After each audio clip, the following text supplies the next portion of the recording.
All right, this is Deanna Marie, and welcome back here to the Clusie. And today we're going to be talking about how you will get everything that you're promised, and not all that glitters is gold. Okay, so let's get started.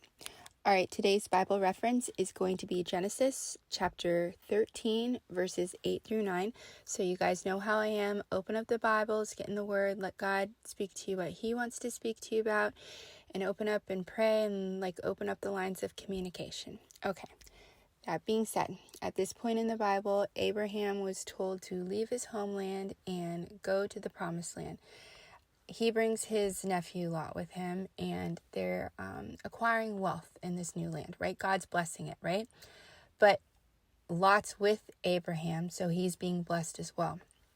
Eventually, it gets so that there's so much wealth and livestock and stuff like that between the both of them that they both can't fit on the same piece of the land. There's a little bit of arguing going on between Lot's family and his workers, and Abraham's family and their workers. Okay, it gets to a point where Abraham says, hey, I don't want there to be a problem between the both of us, so you pick which way you're going to go. Over here is this, and over here is that, and whatever you pick, I'll let you pick, and then I'll just take what's left over.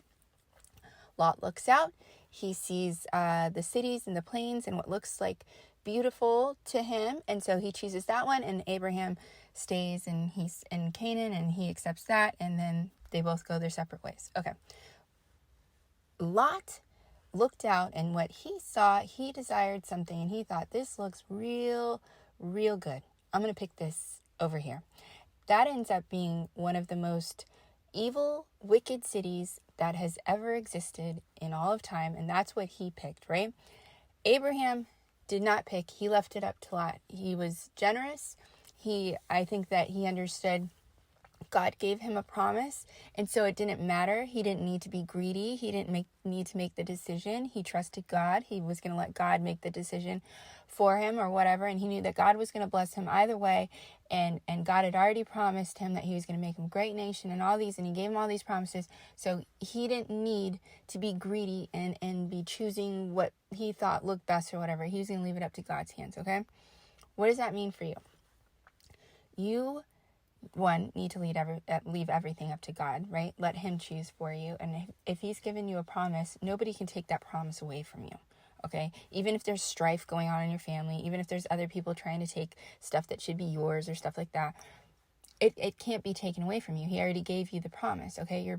Your job is to just exhibit all of the qualities that he wants you to exhibit, work hard, and do what you're supposed to be doing. Okay? But I want you to also look at Lot and how he chose what he thought was going to be best, okay?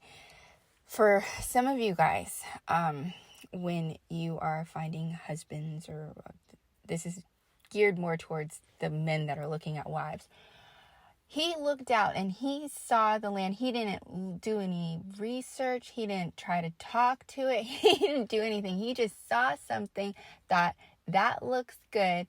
I want that. And he chose that without, waiting or thinking about it. No, he saw it. He desired it. He wanted it. You need to be very careful when you guys are picking wives, because you're going to put this woman in your home. She's going to be raising your kids. She's going to be doing all of the things that a wife should be doing. And so don't just pick something that looks beautiful on the outside, because that doesn't mean it's beautiful on the inside.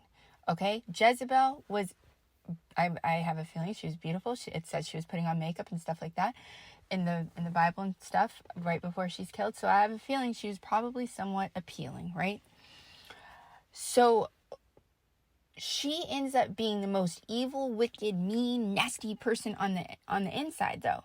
So why don't you guys think about that when you're picking wives? I understand women can be very appealing and very attractive and stuff like that, but what matters is what's on the inside too. Yes, you need to be attracted to them, absolutely, but you also need to stop and think about what's on the inside as well, and make a mature decision and understand that looks fade. All of that stuff fades. I'm sure when Lot was living in that land and it looked beautiful, when he was looking at it from afar, and then when he got in there and he was living there for a while, it wasn't as pretty. In fact, Abraham ends up having to rescue him later on because of all of the wickedness that's going on there. And then eventually angels have to drag his butt out of the city. So I'm sure it was not as beautiful as it was when he first saw it. So you guys need to think about that when you're picking wives and when you're picking people in your life. Not everything that glitters is gold. Not everything that looks beautiful on the outside is beautiful on the inside or good for you. Abraham let God choose for him. Therefore, he inherited the promised land, and he didn't have to go through the pain and the misery that Lot had to go through. Lot chose for himself, and he ended up having to go through the pain, misery. His wife, looks back, doesn't want to leave the town, and turns into a pillar of salt. He lost so much based on him wanting to make decisions for himself and not listening to God and making godly, wise decisions based on wisdom. So you guys need to think about that, especially when you're choosing a spouse, because that's very, very important. But you can also apply that to, career, business, finances, health, whatever you want to do. You can also apply that to all of those things. Okay? You need to stop and think and put it in God's hands and use his wisdom to pick the right things and people to be in your life. Okay? So, anyways, like, share, and subscribe and comment as always. And I will see you guys back here next time.